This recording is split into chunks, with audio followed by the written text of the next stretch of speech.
Hello everyone, welcome back to my channel ND education. आज की video में मैं आप लोगों से यूपीएसआई के प्रीवियस ईयर क्वेश्चन पेपर के सीरीज़ में 14 नवंबर 2021 के शिफ्ट सेकंड के क्वेश्चंस को डिस्कस करूंगी। लास्ट वीडियो में सेम डे के शिफ्ट 1 के हिंदी के 40 क्वेश्चंस को मैं डिस्कस कर चुकी हूँ। क्वेश्चन नंबर 1 है 2019 का साहित्य अकादमी पुरस्कार इनमें से किसको दिया गया था। तो इसका सही आंसर है छिलते हुए अपने को, जिसको नंद किशोर नवल ने लिखा है। तो नंद किशोर नवल को छिलते हुए अपने को इस कहानी पे मिला था साहित्य अकादमी पुरस्कार 2019 में। तो 1 का फोर्थ ऑप्शन करेक्ट है। मीराबाई के पद राजस्थानी भाषा की किस बोली में लिखे गए हैं। तो इसका सही आंसर है मारवाड़ी राजस्थानी भाषा है। तो ये फोर्थ ऑप्शन करेक्ट है। रामचंद्र शुक्ल ने हिंदी साहित्य का प्रथम महाकाव्य इनमें से किसे माना है। पृथ्वीराज रासो को। ऑप्शन दूसरा बिल्कुल करेक्ट है। कवि का स्त्रीलिंग इनमें से क्या है। तो कवि का स्त्रीलिंग जो है वो कवित्री है, कवइत्री। फोर्थ ऑप्शन करेक्ट है। खड़ी बोली या फिर कौरवी का उद्भव शौरसेनी अपभ्रंश के निम्नलिखित में से किस रूप से हुआ था। तो उत्तरी रूप से हुआ था। फिफ्थ का पहला विकल्प सही है। निम्न में से कौन सा शब्द स्पर्श बोधक है। तो कोमल जो है वो स्पर्श बोधक शब्द है। दूसरा विकल्प सही है। मैं नीर भरी दुख की बदली, यह काव्य पंक्ति किनकी है। कौन इसको लिखा है। तो महादेवी वर्मा ने इसको लिखा है। आगे लिखा हुआ है हमारे पास, इनमें से किस विद्वान ने अपभ्रंश के लिए पुरानी हिंदी शब्द का प्रयोग किया है। इसका सही आंसर है चंद्रधर शर्मा गुलेरी ने। फोर्थ ऑप्शन करेक्ट है क्वेश्चन नंबर 8 का।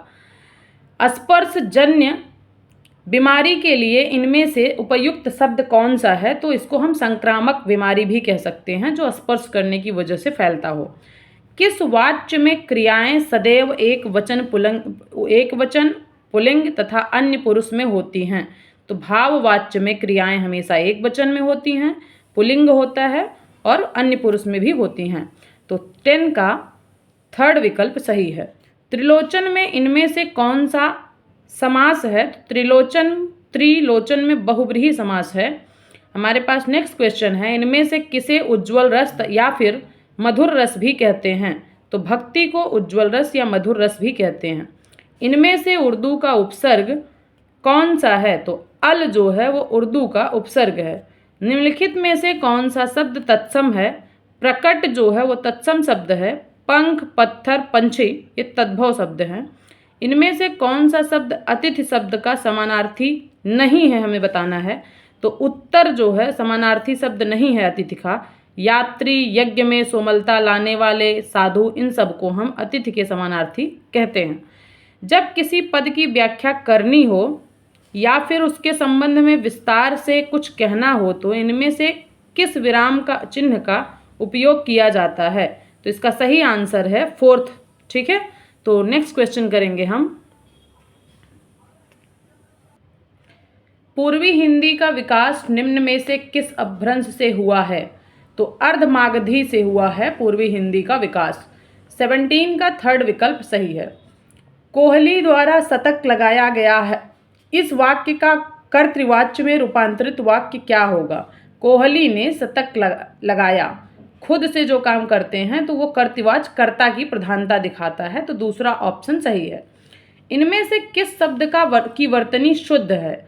शुद्ध वर्तनी जो बताना है तो ये उज्ज्वल जो लिखा है, उज्ज्वल वर्तनी शुद्ध लिखा गया है।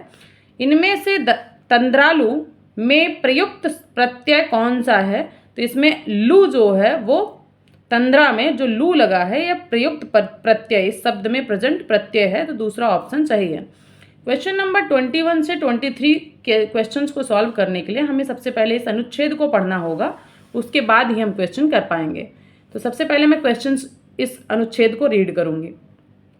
देश प्रेम, प्रेम का वह अंश है जिसका आलंबन है सारा देश, उसमें व्याप्त प्रत्येक कण अर्थात मनुष्य, पशु, पक्षी, नदी, नाले, वन, पर्वत इत्यादि हैं। यह एक साहचर्यगत प्रेम है, अर्थात जिसके सानिध्य का हमें अभ्यास पड़ जाता है, उनके प्रति लोभ या राग हो जाता है। कोई भी व्यक्ति सच्चा देश प्रेमी कहला सकने का सामर्थ्य तभी रखेगा जब वह देश के प्रत्येक मनुष्य, पशु, पक्षी तथा गुल्म, पेड़, पत्ते, वन, पर्वत, नदी, निर्झर आदि सभी को अपनत्व की भावना से देखेगा। इन सब की सुधि करके विदेश में भी आंसू बहाएगा। जो व्यक्ति राष्ट्र के मूलभूत जीवन को भी नहीं जानता और उसके बाद भी देश प्रेमी होने का दावा करे तो यह उसकी भूल है। जब तुम किसी के सुख दुख के भागीदार ही नहीं बने तो उसे सुखी देखने के स्वप्न की तुम कैसे कल्पना करोगे। उससे अलग रहकर अपनी बोली में तुम उसके हित की बात करो पर उसमें प्रेम के माधुर्य जैसे भाव नहीं होंगे। प्रेम को तराजू में तौला नहीं जा सकता। ये भाव तो मनुष्य के अंतःकरण से जुड़े हुए हैं। परिचय से प्रेम की उत्पत्ति होती है। यदि आप समझते हैं कि आपके अंतःकरण में राष्ट्र प्रेम के भाव उजागर हो तो आप राष्ट्र के स्वरूप से परिचित हो जाइए और अपने को उसके स्वरूप में समा जाने दीजिए। तभी आपके अंतर मन में इस इच्छा का सचमुच उदय होगा कि वह हमसे कभी न छूटे, उसके धन धान्य की वृद्धि हो, सब सुखी हों। क्वेश्चन नंबर 21 जो है ये ऊपर के गद्यांश के बेसिस पे ही हमें करना है। लिखा है, उक्त गद्यांश के अनुसार देश प्रेम का आलंबन क्या है? पूरा देश।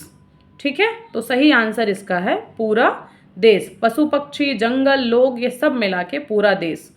अगला क्वेश्चन हमारे पास है, उपर्युक्त गद्यांश के अनुसार साहचर्यगत प्रेम का क्या अर्थ है?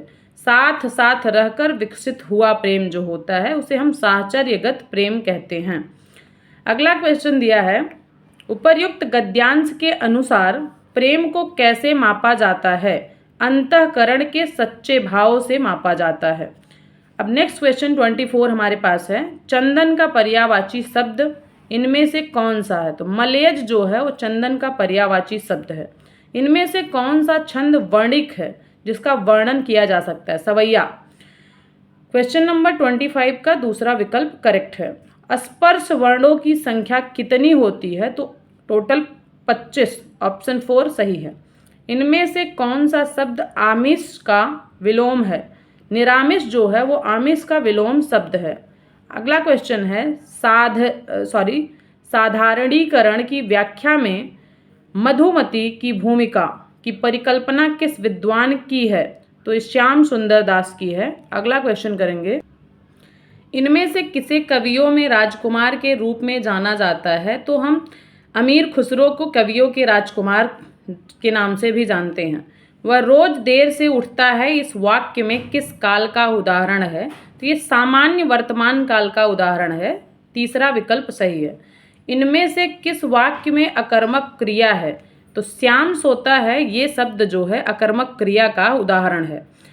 अब तब करना मुहावरे का क्या अर्थ है? बहाना बनाना। इस मुहावरे का अर्थ है बहाना बनाना। अगला क्वेश्चन है, खुदा बख्श पुस्तकालय कहाँ स्थित है? तो खुदा बख्श जो है ये पटना में स्थित है ये पुस्तकालय। जिस क्रिया का फल कर्ता पर न पड़कर कर्म पर पड़े उसे कौन सी क्रिया कहते हैं? तो वो सकर्मक क्रिया होती है। अगला क्वेश्चन हमारे पास है, इनमें से विधेय विशेषण का उदाहरण कौन सा है? तो इसमें सही आंसर है उपर्युक्त सभी। उपर्युक्त सभी कौन कौन सा? मेरा लड़का आलसी है, मेरा घोड़ा काला है, वैरागियों का यह संसार मिथ्या प्रतीत होती है। तो सही आंसर ऑप्शन हो गया विकल्प 4। अगला क्वेश्चन हमारे पास लिखा हुआ है, माधुर्य गुण में किस तरह के वर्ण रहते हैं? तो माधुर्य गुण में जो है वो र, ल आदि कोमल वर्ण रहते हैं। ठीक है, तो अगला क्वेश्चन हमारे पास, इनमें से कौन सा शब्द बहुवचन है? तो प्राण बहुवचन शब्द है, बाकी सब एक वचन है। बांसुरी बज रही थी, यह वाक्य किस काल का उदाहरण है? पूर्ण वर्तमान काल, सामान्य भूतकाल, अपूर्ण वर्तमान काल, अपूर्ण भूतकाल। तो बांसुरी बज रही थी अभी पूरा नहीं हुआ है और ये भूतकाल में है, तो अपूर्ण भूतकाल। अलंकार के संदर्भ में इनमें से कौन सा कथन सही है? तो इसमें सही कथन जो है हम पढ़ते हैं, तात्पर्य मात्र के भेद से शब्द और अर्थ दोनों की पुनरुक्ति को लाटानुप्रास कहते हैं। बिल्कुल सही है। लिखा है श्लिष्ट पदों में अनेक अर्थों का कथन श्लेष अलंकार है। ये भी बिल्कुल ठीक है। भिन्नार्थ अर्थात निरर्थक स्वर व्यंजन समुदाय की आवृत्ति को यमक अलंकार कहते हैं। ये भी सही है। उपर्युक्त सभी, तो ये तीनों ऑप्शन सही थे, इसलिए सही आंसर हो जाएगा विकल्प 4 उपर्युक्त सभी। अगला क्वेश्चन है, देखो बाहर कोई आया है में कौन सा सर्वनाम है? तो अनिश्चयवाचक सर्वनाम, क्योंकि बाहर कौन आया है ये बात क्लियर नहीं है, तो इसका सही ऑप्शन हो जाएगा 4th। ठीक है, तो ये हमारे पास टोटल 40 हिंदी के क्वेश्चंस थे। मिलते हैं नेक्स्ट वीडियो में नेक्स्ट हिंदी के 40 UPSI के प्रीवियस ईयर क्वेश्चंस के साथ। Thank you so much.